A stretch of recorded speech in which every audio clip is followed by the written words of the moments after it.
Bien, aquí sigue la segunda parte de esta sección sobre Jesús y las mujeres. Habíamos hablado acerca de eh, las mujeres en el Antiguo Testamento y cómo ese rol de sacerdocio en el sumo sacerdote que expresa Hebreos, que es Jesús, aún no siendo parte de la clase sacerdotal, igual abre las puertas para el sacerdocio de toda la iglesia, incluyendo las mujeres, y conjuntamente podemos leer hacia atrás, ver la narrativa del Antiguo Testamento con otros ojos, ya que hay suficientes mujeres en el Antiguo Testamento que interrumpen la historia y que tienen las funciones de sacerdote, es decir, bendicen, hacen sacrificios, etcétera, de diferentes maneras, ¿sí? No es uno por uno, sino que es una manera de cómo entender ese rol sacerdotal dentro del pueblo de manera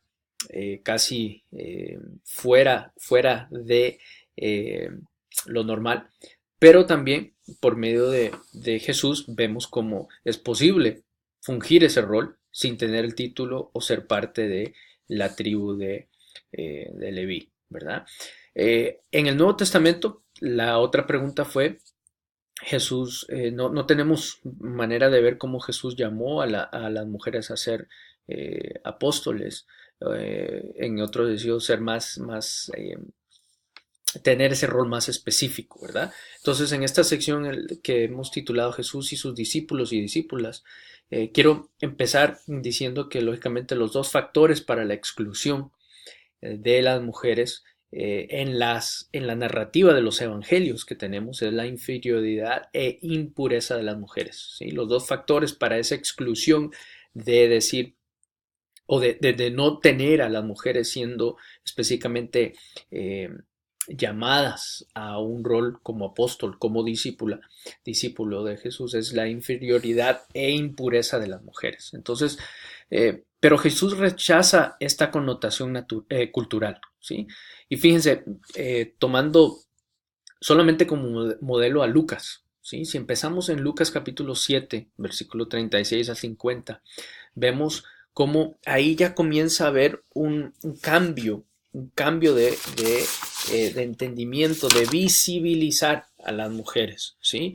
Eh, Aquí en Lucas 7, versículo 36 al 50, hay una interacción donde Jesús está con la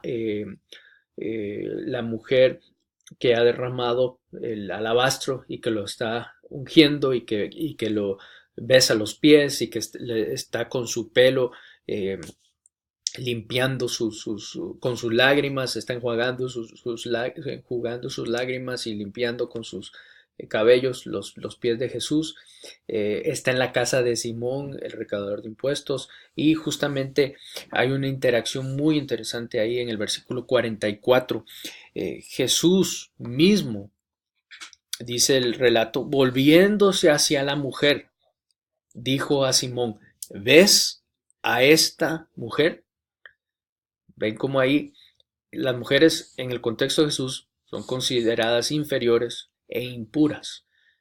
Pero con esta mujer que dice el relato, la pecadora, Jesús toma el tiempo para verla. Y no solo para verla él, sino que también para decirle al mismo Simón, ¿ves a esta mujer? Ponle atención a esta mujer. Y Jesús se dirige a ella y le dice, tus pecados te son perdonados. Y después vuelve a dirigirse a ella y le dice, tu fe te ha salvado, vete en paz. ¿Sí? En este relato de Lucas 7 ya comenzamos a ver esta visibilización, ¿sí? de esta mujer que, eh, que va a contracultura, que va en contramano de cómo se consideraban las mujeres inferiores e impuras.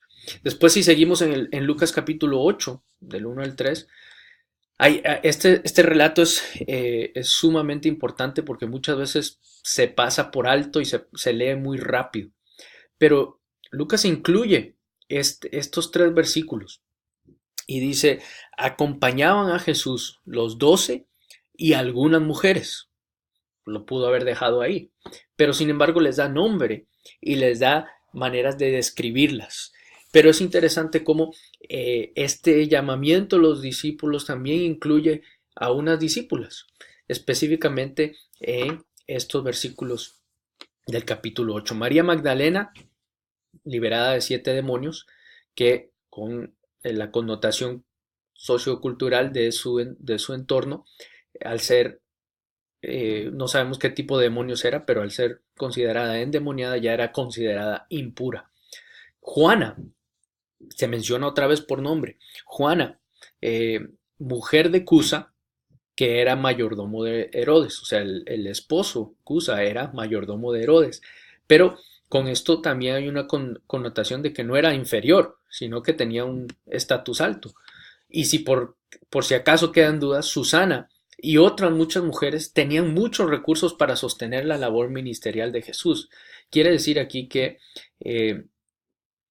aquí va en contramano, rechaza esta connotación cultural y abraza dentro de su círculo de seguidores y discípulos y discípulas a estas mujeres que no eran inferiores, aunque eran vistas inferiores en su contexto cultural. Realmente aquí estas descripciones de quiénes eran ellas nos están diciendo no eran inferiores ni eran impuras, sino que ya habían sido restauradas, el caso de María Magdalena, pero también tenían ciertos recursos, tenían cierto estatus social que a veces no se reconoce. Si seguimos en el relato en Lucas capítulo 8, del 40 al 56, tenemos la historia muy conocida de la mujer con hemorragias por 12 años. Dice que usó mucho dinero para ver doctores y nadie la podía curar, ¿se acuerdan? Pero es la que toca su manto y otra vez es visibilizada y es restaurada, es sanada y en esa en esa realidad pasa de impureza, en ese milagro pasa de impureza a pureza. La hija de Jairo también es resucitada. Todo esto viene uno tras del otro, ¿sí? Si ustedes leen esos capítulos con detenimiento, se van dando cuenta cómo las mujeres en el libro de Lucas juegan un papel muy, muy, muy importante.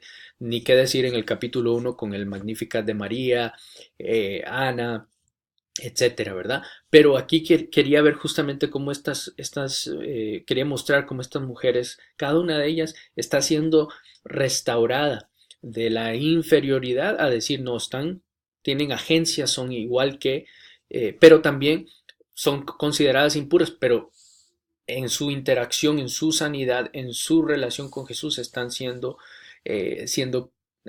restauradas y ya no son vistas como impuras, ¿verdad? En el Lucas 9, explícitamente, los 12 son enviados, ¿sí? Pero lo que es curioso es que, y ustedes ya deberían estar familiarizados con a dónde voy con Lucas 10, ¿verdad? Pero en Lucas 10, lógicamente, eh, eh, ya no se dice solamente los 12, sino que en Lucas 10 se dice los 72 son enviados y son los 12 y muchas otras mujeres. Acuérdense de Lucas capítulo 8. Lucas capítulo 8 empieza con Jesús y los 12 y muchas mujeres. Bueno, aquí en Lucas 10 también podemos ver en la continuidad del relato que si empezó con estos 12, ya en el 9 ha sido enviados a desatar demonios, etcétera, en el capítulo 9 a los 12, pero en el capítulo 10 esta misión, este mandato, esta comisión va por igual a ambos, hombres y mujeres, ¿verdad? Y dice, los 12 y muchas otras mujeres fueron enviados. Eh, y por eso es que dice, la mies es mucha y pocos los obreros. Así que es muy claro que también podemos decir que hay espacio para obreras, ¿sí? En ese sentido fueron también enviadas. Eh, quiero que recordemos entonces que desde la perspectiva de los evangelios, desde los evangelios sinópticos y también en el de Juan, podemos ver de que el seguir y servir son las marcas del discipulado, ¿sí? Y cuando estoy hablando del discipulado, porque creo que el término apóstol no viene hasta después en las cartas paulinas, ¿verdad? Bueno, en Hechos, básicamente, cuando se comienza a ver quién quién había estado cerca de Jesús para poder reemplazar a Judas Iscariote, pero en el concepto de las narrativas de Jesús, de la vida del Jesús histórico, tenemos que recordar que el seguir y servir son las marcas del discipulado, ¿sí? Para los relatos que tenemos del Evangelio. Entonces, primero, pensando un poco acerca del llamado, y aquí es donde podemos decir, bueno, las mujeres nunca fueron llamadas, las mujeres en el Nuevo Testamento, en los Evangelios, nunca recibieron un sígueme. Pero si vemos el concepto del llamado, Simón, Andrés, Santiago, Juan y Leví fueron los únicos que reciben el sígueme. Esos 5 de 12 que reciben el llamado. Las mujeres pueden haber respondido de una manera diferente al llamado de Jesús. Algunas comentaristas dicen, ellas simplemente tomaron la iniciativa, ya no tenían nada más que perder, eran vistas impuras, eran vistas inferiores en la cultura, entonces dicen, nosotros no tenemos nada que perder, así que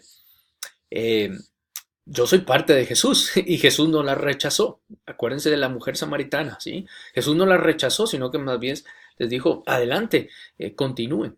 Tenemos también en este mismo contexto de la vida de Jesús y su ministerio, que el testimonio de las mujeres era rechazado, cuestionado y falto de veracidad. Acuérdense que aún las mujeres, siendo testigos de la resurrección, no les creían, ¿sí? Entonces, eso nos da una clave para entender de que les costaba a los hombres de ese entonces, y podríamos decir que aún hasta ahora, tomar la palabra de una mujer con veracidad.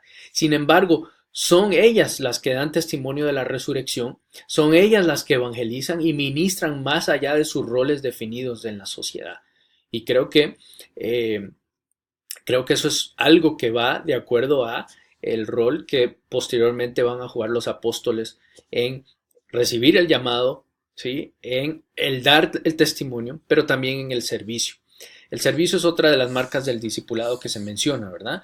Esto es lo interesante, que poniéndonos a pensar en el seguir y el servir, si vemos los relatos de los evangelios, los discípulos fueron los que fueron a traer comida para Jesús. Es decir, los discípulos fueron los que fueron de shopping en, en este contexto, en Juan 4. Pero la mujer con el alabastro lo ungió.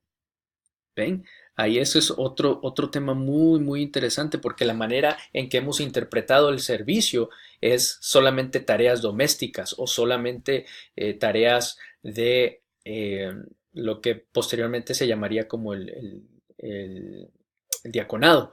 Pero si vemos estas interacciones, la mujer con el alabastro unge a Jesús como se ungía un rey, ¿verdad? En la cabeza.